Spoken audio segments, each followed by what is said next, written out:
তারা তাদের দলীয় 31 দফা ইশতেহারের কথা বলেন, সংস্কারের কথা বলেন।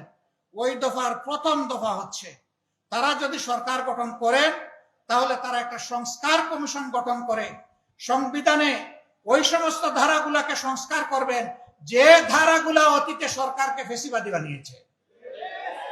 আমরা এখন যখন সংস্কারের কথা বলি, সরকারি দল তখন বলে সংবিধানে তো কোনো সংস্কারের কথা নেই।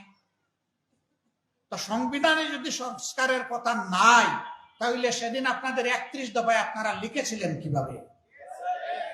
যদি নাই তাইলে আপনারা গণভোট চাইলেন কেন?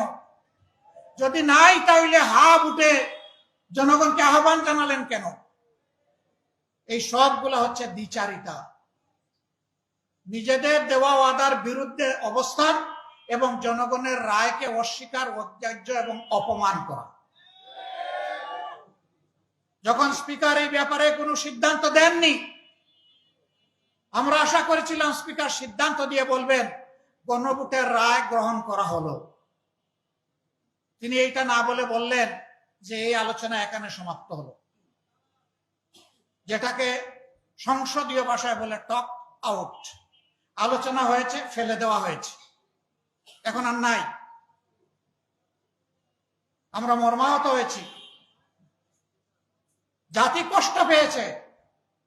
আমরা তখন জাতিকে কথা দিয়েছি, যেমন ইলেকশনের আগে আপনাদেরকে বলেছিলাম আমরা নির্বাচিত হয়ে সরকার গঠন করলে, আমরা বিজয়ী হলে আপনারা গণভোটে যে রায় দিবেন সেটা আমরা বাস্তবায়ন করব।